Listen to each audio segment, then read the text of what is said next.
What if a single moment on live television could flip the entire narrative of a nation? Picture this, a BBC studio, cameras rolling, expectations sky high. A political showdown is brewing, and at the center stands Nigel Farage, the man many have branded a traitor, a disruptor, or perhaps the only one daring enough to puncture the status quo. But what happens when the so-called ambush backfires?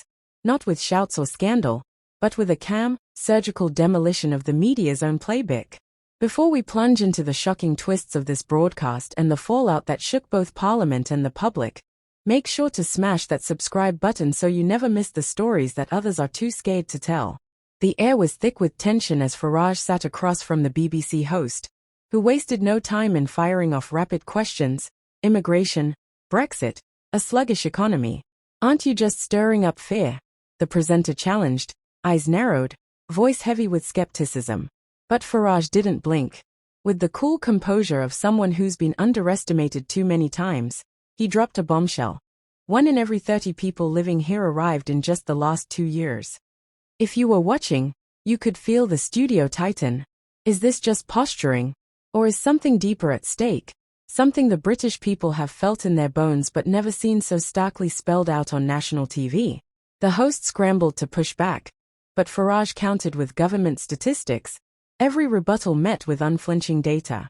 Do your homework, he fired, leaving a stunned silence that seemed to echo off the walls. But here's where the story takes a turn. Instead of losing his cool or dodging blame, Farage leaned into the issues: overwhelmed hospitals, stagnant wages, a public sector buckling under pressure. He didn't blame faceless global forces. He called out the failures at home. This isn't racism. This is reality, he declared. And suddenly, the energy in the room shifted. The presenter, rattled, began to interrupt, voice wavering.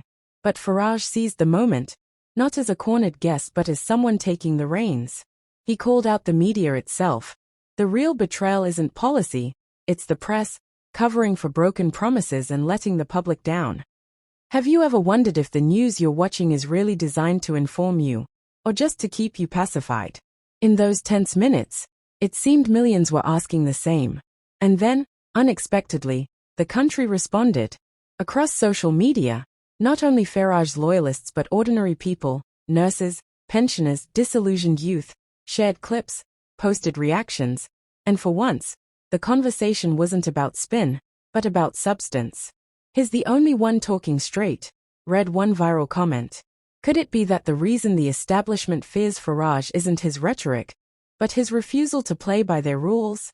Behind closed doors, BBC executives scrambled, politicians checked poll numbers, and for the first time in years, both Labour and Conservative strategists saw the ground shifting beneath them. Polls showed a subtle but unmistakable surge, not for a party, but for authenticity. Was this just a blip, or the start of something bigger? Political analysts tried to wave it off as online noise, but the real story was in the pubs, the cabs, the family dinner tables. People were talking, and for once, they were listening, not to the media, but to each other. By the end, Farage hadn't just survived a hostile interview, he had rewritten the rules. No shouting, no theatrics, just clarity, defiance, and a challenge to the very machinery that's shaped British politics for decades. As the final credits rolled, one question hung in the air. Will this be remembered as the night the establishment lost its grip and Britain rediscovered its voice?